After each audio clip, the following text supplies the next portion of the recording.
Lord Wizard Chio's citadel towered above Syndra and Fang. The fortress, marred by obscenely twisted spires that punctuated its once elegant architecture. Built high atop a cliff, it overlooked the southern sea, waves crashing against the cliffs below. The repetitive susurrus filling Fang's mind like a voice spilling spine-chilling whispers. "We go in now," Syndra said. Her eyes were hollow with exhaustion, but she remained tall, two of her daggers circling in defensive formation. "Yes, Commander." She rested her hand on Fang's shoulder, between the sharp barbs of his pauldron. "It's just you and me now, Fang. There is no need to stand on ceremony." "Yes, Thank you, Syndra." "Come then. It is our blades and our wits against whatever Chio has waiting for us." Fang drew one of his daggers. "Nothing will save her from the Emperor's vengeance." They approached the open citadel gate, passing gigantic shards of obsidian that emerged from the ground, like shattered teeth through bleeding gum. His haggard reflection stared out from one of those glinting black crystals as he marched past. Fang was certain he saw it shake its head, as though urging him to turn back. They entered the citadel. The rising sun drew deep shadows between the buildings. The darkness itself seemed to breathe. Overhead, the sky pulsed and swam, rippling with scintilla of refracted light. It hurt Fang's eyes to look at, and he shuddered at the thought that even the firmament itself could be twisted by this strange sickness. He wished only to face something solid, something he could stab, or at least comprehend. A leaden silence blinked in the citadel as they moved further from the sea. No voices, no noise of any sort from the blacksmith, the stables, or the barracks they passed. "The emptiness of this place, it is all too familiar," Fang ventured. "Could be worse," Syndra dismissed. Fang nodded, thinking back to the garrison and the village consumed by corruption. A citadel similarly swarming with corrupted bodies would be too much for them alone. They continued on, the footsteps echoing in the silence. To their right, a grand temple of Vinsaraki loomed over tightly packed storehouses. An immense spike was bursting through the temple roof. Strange symbols marked every building they passed, scrawled in blood and feces. The sigils squirmed inside his skull, whispers that tasted like black ash on his tongue. He gritted his teeth and shunned them once more. "This way," Syndra said, eyes fixed on a tall stone stairway. It led up towards Chio's manse, where crooked obsidian curled around the building like ribs around a heart. Fang's own heart beat hard in his chest as they scaled the steps of the next landing. Warily, he spun around to check the gates below.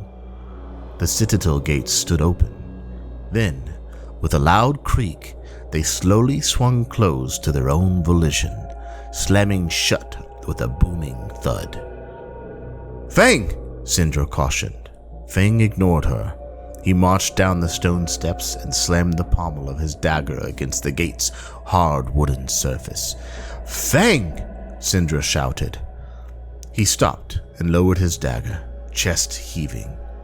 "Fear will burn before the flame is even lit." He nodded and drew his second dagger. He felt certain of eyes staring out from every dark shadow and took each step carefully, ears pricked for the slightest sound, boots held fast to the stone beneath to ensure the ground wouldn't somehow shift beneath him.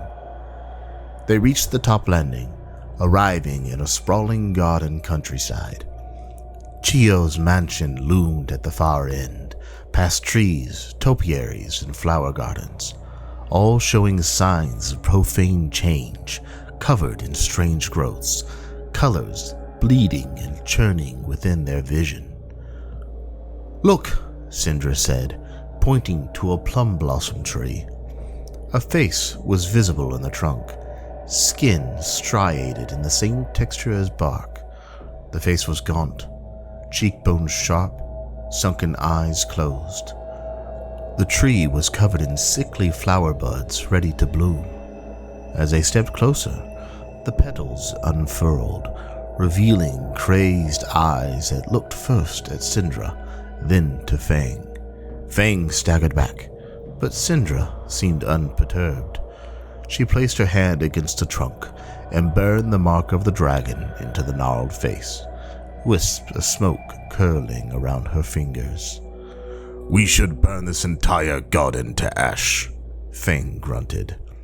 "We have more pressing concerns for the moment," Sindra said, "but we will raze the citadel and everything within its confines before we leave."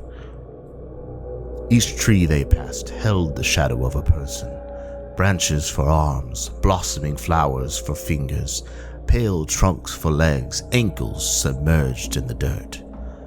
As they passed a fountain, its surface marred with an iridescent sheen, something unseen moved beneath the water. Sindra summoned her daggers, but nothing emerged. She backed away, then turned. To her surprise, she noticed eyes upon her. Voices hissed from the trees, familiar somehow, speaking to Sindra across a vastness of years. A series of images, blood-red threads crossing the throne room, blood-stained steps lined with fallen soldiers. The Emperor, dead in a pool of blood. A figure of a creature looming over him, blood-tipped dagger in its gauntleted hand. "Emperor?" Sindra staggered to the topiary and dropped to her knees, her head bowed. "Emperor, forgive me. I could not protect you." Someone called her name from far away, but she blocked it out. The Emperor opened his arms, a gesture Sindra had wished for desperately as a student. "Sindra!" Fang shouted in her ear. His daggers cut rapidly through the branches of the topiary that engulfed her, shredding leaves and twigs, the tree's consuming embrace beginning to falter. With a growl, he sliced through the trunk, felling the corrupted tree. "What happened?" Fang asked as he helped Sindra to her feet. She clenched her fists, shame burning her insides. "I lost myself for a moment. It will not happen again." "Of course, Commander," he said, using her rank again as a solemn gesture. She motioned towards the entrance into Chiho's mansion. They stalked down the path, both of them suppressing the voices that hissed and spat. The building was expansive, but still dwarfed by the spires that engulfed it. From their vantage, the spires resembled an 8-fingered hand ready to close around the structure, but to crush or protect it, neither could say. They crept up the steps to the doorway. Sindra flung it open, her daggers spilling into the space, prepared to strike. Silence. Fang followed Sindra into a wide laboratory. Sunlight streamed through the windows of Deshvahan glass, illuminating drifting motes of dust and gleaming off the silver tools and glassware atop every flat surface.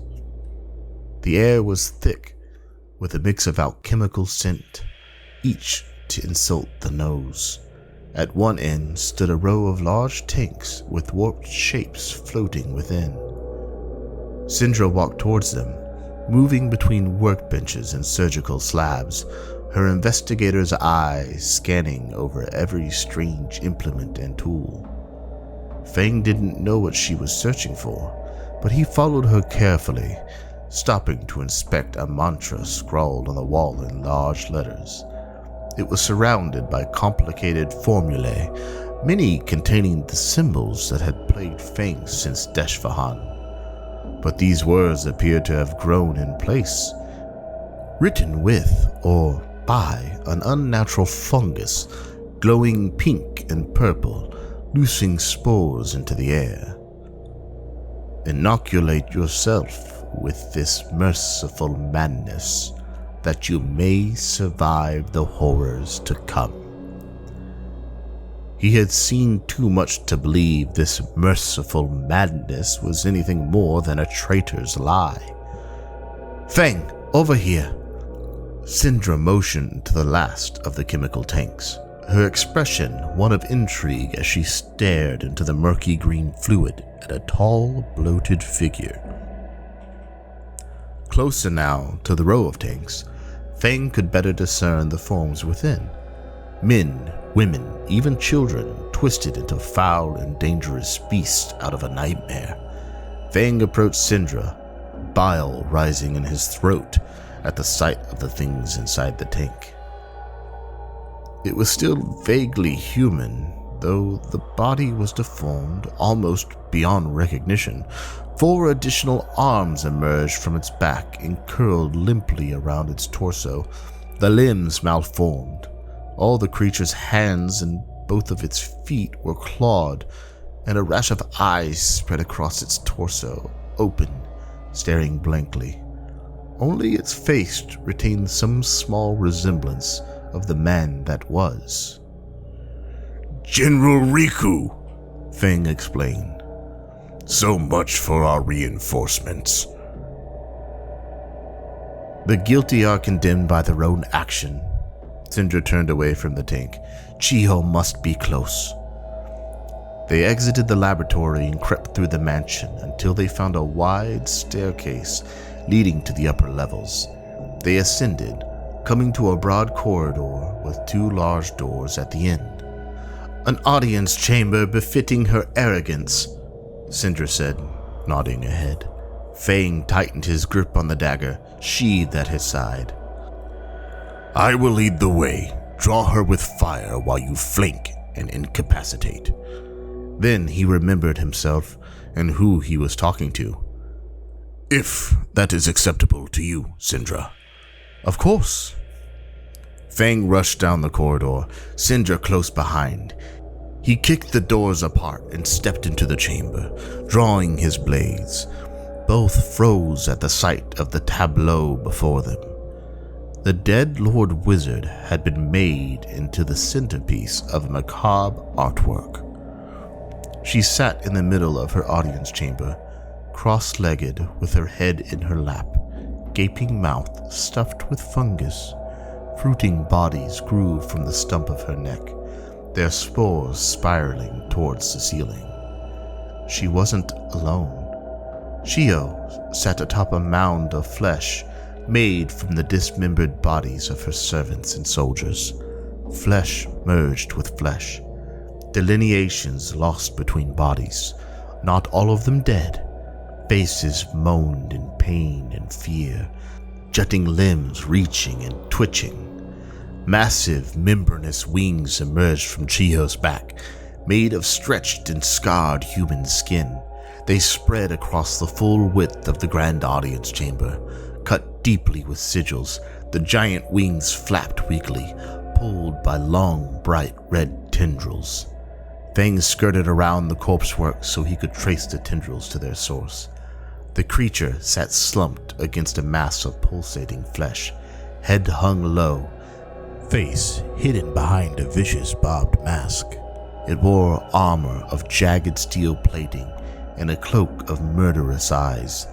Fang saw now that the tendrils grew out of this cloak, linking the creature to the flesh mound. The creature's head twitched and it turned jerkily to face Fang. He couldn't see the eyes behind the mask, but he could feel its gaze burn through him, distilled death and hatred. It pulled taut, the gross tendrils and the corpsework seemed to come alive, moving at the creature's will. Without hesitation, Syndra cast a levitating dagger at the creature's head. A grotesque, distended arm jolted from the writhing mass of flesh and grabbed the dagger by the blade. Blood dripped slowly and thick from the wound.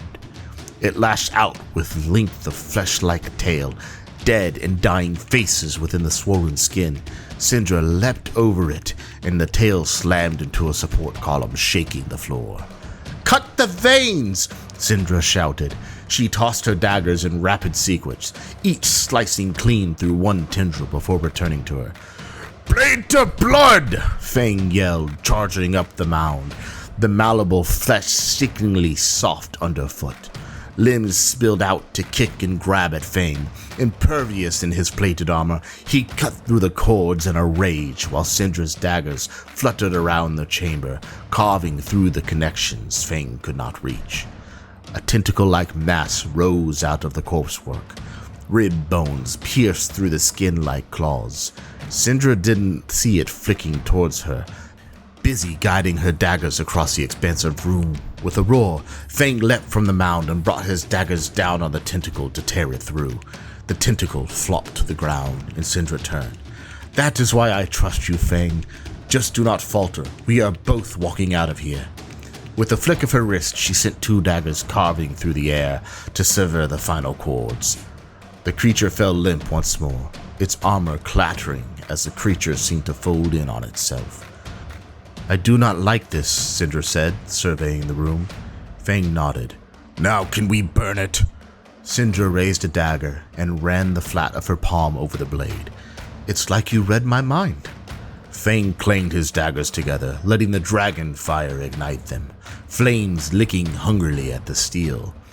With a jolt, the creature sat up, drew a vicious blade glowing red with mysterious symbols, and plunged the weapon into the flesh beside it for leverage, standing tall beside its terrifying work of art and death.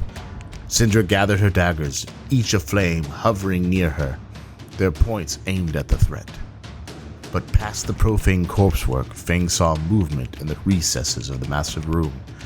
A hissing sound scraped at his ears, louder and louder, horror approaching from unseeable angles. Whispering voices spoke through the noise, unintelligible words that made Fang's stomach churn and his mouth flood with hot saliva. They emerged from the rafters, the alcoves, from the draperies hung around the edges of the audience chamber. 6 small creatures, each warped and horrific, broken and rebuilt. Some retained their human-like qualities, the white-haired female Fang had barely escaped in Deshvahan, and another with long steel talons on each of her fingers. Others defied logic.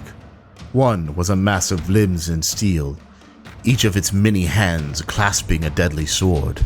Another scuttled in insectile legs, hunched beneath a huge red parasol hanging with blades. The ground trembled as another stepped forward, arms encased in huge steel forelegs.